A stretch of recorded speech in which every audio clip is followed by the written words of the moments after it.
لعلكم تتقون وقال تعالى إن الذين اتقوا والذين آمنوا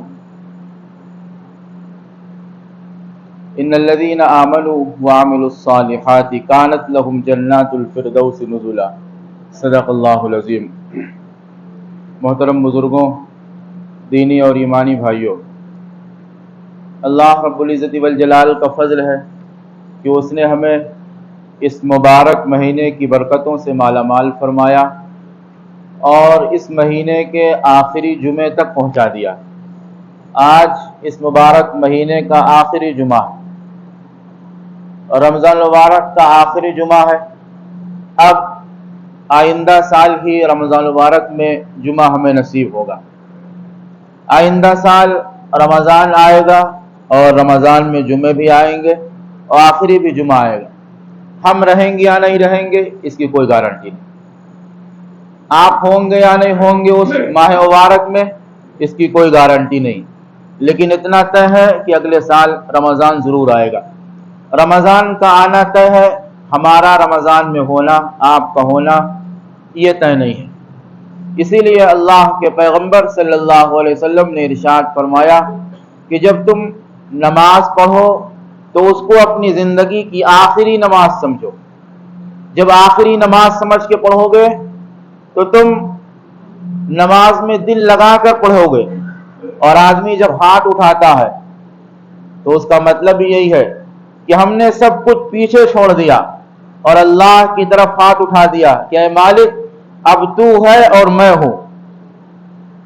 زندگی کا سارا سامان، دنیا سب پیچھے ہے میرے، تو ہے ہمارا رب اور ہم ہیں تیرے بندے۔ یہ کہہ کر اللہ کا ہر ایک بندہ نماز میں ہاتھ اٹھا کر نیت باندھ لیتا ہے اور پھر حضور اکرم صلی اللہ علیہ وسلم کی سنتوں کے مطابق نماز کو پورا کرتا ہے۔ اسی طرح رمضان میں جب روزہ رکھتا ہے تو سحری کھانے کے بعد دعا پڑھ لیتا ہے اور اس میں بھی یہ کہہ دیتا ہے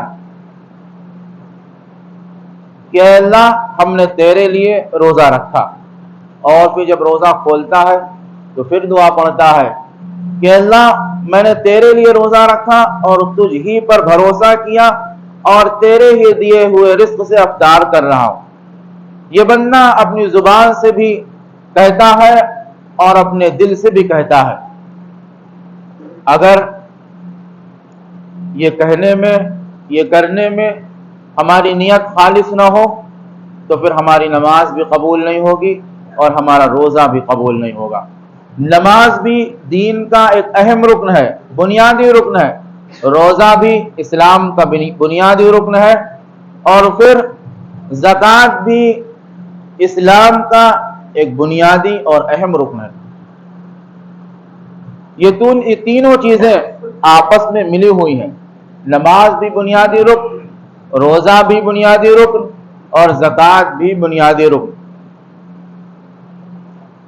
اسی لیے اللہ کے پیغمبر صلی اللہ علیہ وسلم نے ارشاد فرمایا کہ روزہ اللہ کو اتنا پسند ہے اور روزے دار اللہ کو اتنا پسند ہے کہ وہ مالک فرشتوں میں اپنے روزے داروں پر فخر فرماتا ہے اور اپنے روزے داروں کی تعریف کرتا ہے فرشتوں کی مجلس میں۔ فرشتوں کی مجلس میں، جو دنیا کی مجلسوں سے بہت اعلیٰ مجلس ہوتی، فرشتے اللہ کی وہ مخلوق ہیں جو ایک سیکنڈ کے لیے اللہ کی عبادت سے غافل نہیں رہتے، جو ایک سیکنڈ کے لیے اللہ کی تسبیح بیان کرنا بند نہیں کرتے۔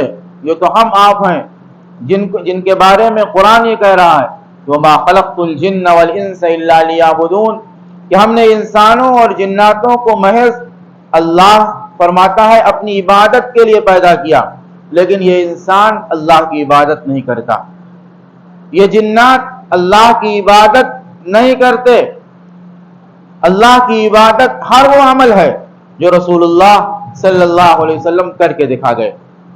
آپ جو کچھ کر کے گئے وہ سب اللہ کی عبادت ہے، اور اسے کرنا، اسے برتنا ہر ایک امتی کی ذمہ داری ہے، ہر ایک ایمان والے کی ذمہ داری ہے۔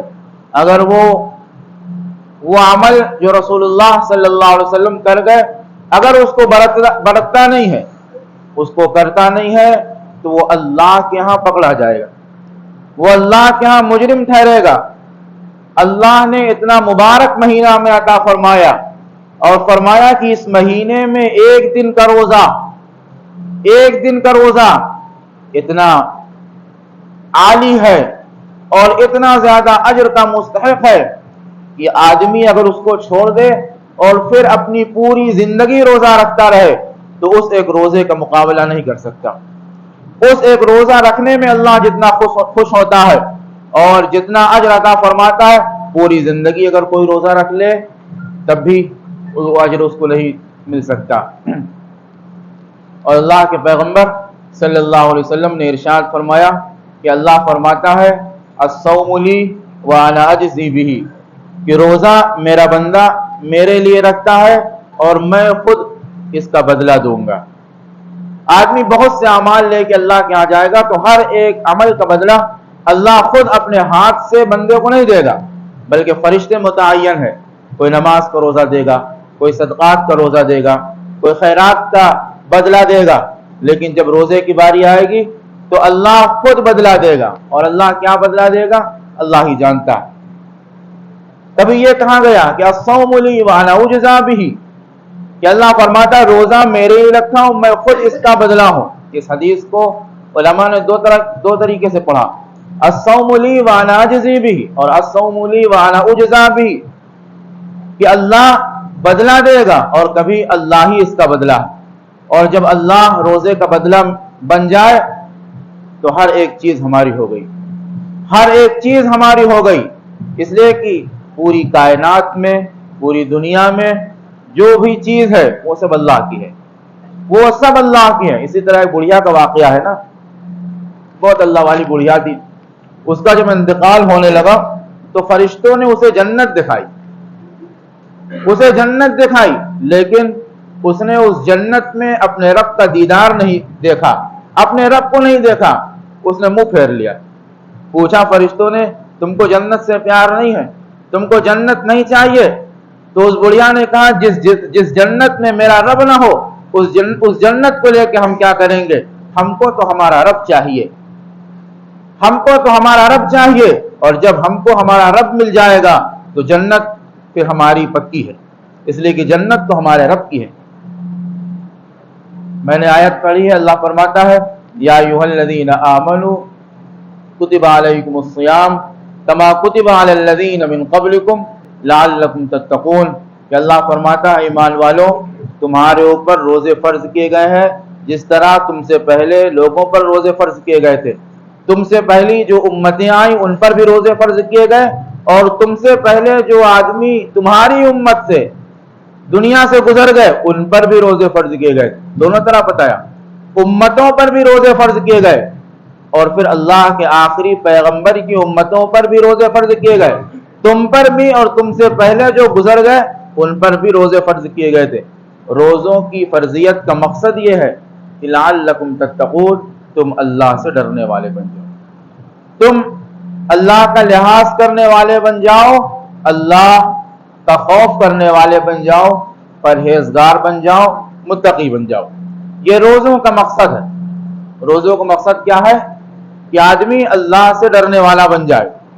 روزے کی حالت میں کوئی دیکھے یا نہ دیکھے ہمیں پانی نہیں پینا ہے، کھانا نہیں کھانا ہے، کتنی بھی بھوک لگ جائے، پیاس کی کتنی بھی شدت بڑھ جائے، لیکن اس مالک کا حکم نہیں ہے کھانے پینے کا، جب تک غروب آفتاب نہیں ہو جائے گا پانی نہیں پیا جائے گا، کھانا نہیں کھایا جائے گا۔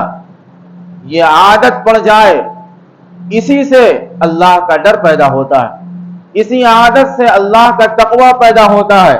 تبھی تو اللہ فرماتا ہے میں نے روزہ اس لیے فرض کیا ہے تاکہ تم اللہ سے ڈرنے والے اور اللہ کا خوف رکھنے والے، اللہ کا لحاظ کرنے والے بن جاؤ۔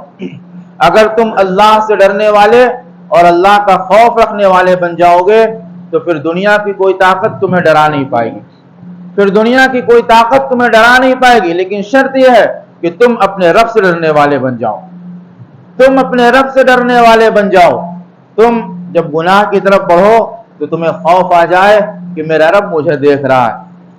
جب تمہارے اندر یہ خوف آ جائے گا تو تم گناہ کی طرف نہیں بڑھو گے۔ اللہ کے پیغمبر صلی اللہ علیہ وسلم کے زمانے میں ایک عورت سے ایک گناہ ہو گیا، اب اس کے اندر اللہ کا اتنا خوف، اتنا ڈر کہ وہ خود اللہ کے پیغمبر صلی اللہ علیہ وسلم کے پاس آئی اور فرمایا کہ میرے آقا مجھ سے زنا ہو گیا، مجھ سے غلطی ہو گئی، اب مجھے سنسار کر دیا جائے، مجھے مار دیا جائے۔ اللہ کے پیغمبر نے کہا کہ غلطی تو تم سے ہوئی ہے، تمہارے پیٹ میں جو بچہ ہے اس کی کیا غلطی ہے، جاؤ جب بچے کی ولادت ہو جائے تو پھر آنا۔ بچے کی ولادت ہو گئی، وہ عورت پھر آئی اور فرمایا میرے آقا مجھے سنسار کر دیجئے، مجھ سے گناہ ہو گیا ہے۔ فرمایا کہ ابھی بچہ چھوٹا ہے، اس کو دودھ پلاؤ، جب یہ دودھ چھوڑ دے گا پھر آنا۔ وہ عورت بے چین رہا کرتی تھی کہ کب وقت آ جائے اور کب بچہ دودھ چھوڑ دے اور میں اپنے گناہوں کی معافی اس دنیا میں کرا لوں۔ بچے نے دودھ پینا چھوڑ دیا، پہنچ گئی اور پھر میرے آقا مجھے سنسار کر دیجئے۔ اللہ کے پیغمبر صلی اللہ علیہ وسلم نے اسے سنسار کرنے کا حکم دے دیا۔ اور سنسار کیسے کرتے معلوم ہے؟ ایک جگہ آدمی کو باندھ دیا جاتا ہے اور پتھر برسائے جاتے ہیں، جب تک وہ مر نہیں جاتا جب تک اس کے اوپر پتھر برستے رہتے۔ یہ معمولی سزا نہیں ہوتی، یہ تو وہی اپنے اوپر اس کو نافذ کر سکتا ہے اور کروا سکتا ہے جس کے اندر اللہ کا خوف ہو، جس کے اندر تقوی ہو، جو پرہیزگار ہو۔ وہ اللہ کی بندی اتنی پرہیزگار اور اتنی اللہ سے ڈرنے والی تھی کہ اس نے اپنے گناہوں کی تلافی اس دنیا میں کرا لی۔ اگر وہ چاہتی تو چھپ کر اللہ سے گڑ گڑا کر رو کر اللہ سے معافی کرا لیتی، لیکن اس کے دل میں ڈر اتنا تھا کہ اس نے اپنے آپ کو سنسار کرانا گوارا کر لیا۔ ایک صحابی حضرت ماعز، ان سے بھی گناہ ہو گیا، یہ بھی اللہ کے پیغمبر صلی اللہ علیہ وسلم کے پاس آئے اور اللہ کے پیغمبر چاہ رہے تھے۔ پہلے یہ ابو بکر کے پاس گئے تو ابو بکر نے کہا کہ جاؤ، خاموش ہو جاؤ، چپ چاپ اپنے رب سے دعا کرو، اللہ تمہاری مغفرت کرے گا، معاف کر دے گا۔ لیکن وہ بے چین تھے۔ حضرت فاروق اعظم یا کسی اور صحابی کے پاس آئے، انہوں نے کہا جاؤ اللہ کے پیغمبر سے بتاؤ۔ اللہ کے پیغمبر کے پاس جب آئے تو اللہ کے پیغمبر نے سنا اور کہا جاؤ، کسی نے کچھ نہیں کیا ہے، آپ یہ چاہ رہے تھے کہ اس کے اوپر سزا نافذ نہ ہو، اس لیے کہ سزا معمولی نہیں ہے، زنا کی سزا معمولی نہیں ہے۔ پھر انہوں نے کہا کہ میرے آقا مجھ سے گناہ ہو گیا۔ اللہ کے پیغمبر نے چھڑانے کی کوشش کی، فرمایا دیکھو یہ پاگل تو نہیں ہے، یہ مجنون تو نہیں ہے۔ صحابہ اکرام نے بتایا نہیں، پاگل نہیں ہے۔ کہا دیکھو یہ نشے میں تو نہیں ہے، نہیں نشے میں بھی نہیں ہے۔ جب تمام باتیں ہو گئی تو پھر اللہ کے پیغمبر نے سنسار کا حکم دے دیا۔ پھر سنسار کا حکم دے دیا کہ جاؤ اسے سنسار کرو، انہیں بھی سنسار کر دیا گیا۔ اور وہ صحابی جنہوں نے اللہ کے پیغمبر کے پاس انہیں بھیجا تھا، اللہ کے پیغمبر نے ان سے فرمایا کہ تم نے میرے پاس کیوں بھیج دیا، تم نے ان کو میرے پاس کیوں بھیج دیا؟ اس سے توبہ کروا لیتے، اللہ سے معافی کروا لیتے، تم نے میرے پاس بھیجا، اور جب میرے پاس معاملہ آ گیا تو پھر اس پر قانون شریعت نافذ ہو کر ہی رہے گا۔ اور پھر اللہ کے پیغمبر نے ارشاد فرمائی کہ ماعز نے ایسی توبہ کی ہے، ایسی توبہ کی ہے کہ اگر پورے مدینے پر ان کی توبہ تقسیم کر دی جائے تو پورے مدینے والوں کی مغفرت کر دی جائے گی۔ یہ تھا اللہ کا خوف اور یہ ہے اللہ کا ڈر۔ اللہ فرماتا ہے روزوں کا مقصد یہ ہے کہ تمہارے اندر اللہ کا خوف پیدا ہو جائے، اللہ کا ڈر پیدا ہو جائے، اور اللہ کا ڈر جب پیدا ہوگا تو تمہارے روزے بھی اچھے گزریں گے، تمہاری نماز بھی اچھی ہوگی اور تمہاری زکوٰۃ بھی اچھی ہوگی۔ روزہ ہم نے رکھ لیا، نماز ہم نے پڑھ لی، لیکن یہ غلطی ہم یہ کرتے جا رہے ہیں کہ زکوٰۃ ادا نہیں کر رہے ہیں۔ زکوٰۃ ادا کرنے میں اکثریت کوتاہ ہے، اکثریت کوتاہی کرتی ہے اور اپنے پورے مال کا حساب نہیں لگاتی ہے، بس ایسے ہی اندازے سے نکال دیا۔ یاد رکھو اندازے سے زکوٰۃ نکالنے سے زکوٰۃ ادا نہیں ہوتی۔ جب تک آپ اپنے ایک ایک مال کا حساب لگا کر زکوٰۃ ادا نہیں کریں گے آپ کی زکوٰۃ نہیں ادا ہوگی، اس لیے کہ زکوٰۃ واجب ہے۔ اپنے ایک ایک مال کا حساب لگائیے اور زکوٰۃ ادا کیجئے۔ ابھی 3-4 دن کا واقعہ، ایک جگہ ایک صاحب سے ملنے گئے تو ان کے یہاں 80 لاکھ کا مال لگا ہوا۔ کتنے کا لگا ہوا؟ 80 لاکھ کا مال لگا ہوا ہے اور 80 لاکھ میں 2 لاکھ زکات بنتی ہے. کتنی بنتی ہے؟ 2 لاکھ زکات بنتی ہے. انہوں نے کہا کہ ہم ایسے ہی نکال دیتے ہیں, جوڑتے نہیں ہیں, 10-20 ہزار نکال دیتے ہیں. یاد رکھو 10-20 ہزار نکالنے سے کام نہیں چلے گا. یہ فرض ہے اور اسلام کا بنیادی رکن ہے. زکات فرض ہے اور اسلام کا بنیادی رکن ہے. آپ کو نکالنا پڑے گا, اور اگر آپ نہیں نکالتے ہیں تو قیامت کے دن آپ بہت برے پھنس جائیں گے. آپ بہت برے پھنس جائیں گے. دنیا میں آپ یہ سمجھتے ہیں کہ ہم نے زکات نہیں نکالی, ادھر ادھر کر دیا, غریبوں کو تھوڑا بہت پیسے دے دیا اور کہا کہ ہو گیا کام. نہیں چلے گا کام. ایک ایک رتی کا حساب اللہ کے یہاں ہوگا. آپ کو ایک ایک رتی کی زکات نکالنی پڑے گی. آپ کی دکان میں مال لگا ہے, اس کی بھی زکات نکالنی پڑے گی. آپ کے گھر میں زیور ہے آپ کی بیوی کے پاس, اس کی بھی زکات آپ کو نکالنی پڑے گی. آپ کا پیسہ بینک میں رکھا ہوا ہے, اس کی بھی زکات نکالنی پڑے گی. اور اگر نہیں نکالے تو اللہ فرماتا ہے کہ فبشرہم بعذاب الیم, ان کو خبر دے دو, ان کو بتا دو دردناک عذاب کے بارے میں کہ اللہ کے یہاں یہ دردناک عذاب کا شکار ہوں گے. اور وہ عذاب ایسا ہے, ربنا اصرف عنا عذاب جہنم ان عذابها کان غراما, جہنم کا عذاب لپٹنے والا ہے, چپٹنے والا ہے, اس سے آدمی بھاگ نہیں پائے گا. یہاں آدمی کے ذرا سے آگ لگ جائے تو بھاگ جائے گا, ادھر ادھر کر کے بجھا لے گا. لیکن کبھی آپ اندازہ کیجئے جھلی چپک جاتی ہے, کبھی جھلی چپک جاتی ہے, اور جب جھلی چپکتی ہے تو وہ معمولی کام, معمولی عمل سے نہیں چھوٹتی ہے, اس کو چھڑانا پڑتا ہے. اسی طرح آپ تصور کیجئے, اللہ فرماتا ہے کہ جہنم کا عذاب لپٹنے والا ہے, چپٹنے والا ہے, چپکنے والا ہے. اور جب وہ عذاب پورے بدن پہ چپک جائے گا تو اس کے چھڑانے کی کیا کوشش ہوگی. وہاں تو ہمارے ہاتھ بھی کام نہیں کریں گے, ہر جگہ تو وہ عذاب چپکا ہوگا, ہر طرف تو وہ آگ چپکی ہوگی. اللہ ہم سب کی حفاظت فرمائے اور اسلام کے ہر رکن پر عمل کرنے کی توفیق عطا فرمائے. جن لوگوں نے ابھی زکات نہیں نکالی ہے, 4-5 دن باقی, اس میں اپنے مال کی زکات نکال دیجئے اور روزے کی پابندی کیجئے اور اللہ سے اپنے گناہوں کی معافی کرتے ہوئے گزریے. آئندہ سال آپ کو رمضان ملے یا نہ ملے, ہمیں یا نہ ملے یا نہ ملے, اس کی کوئی گارنٹی ہے نہیں ہے. اسی رمضان میں اپنی مغفرت اور اپنے گناہوں کی معافی تلافی کرائیے اور اپنے مال کی زکات نکالیے. اللہ رب العزت والجلال ہم سب کو عمل کرنے کی توفیق عطا فرمائے.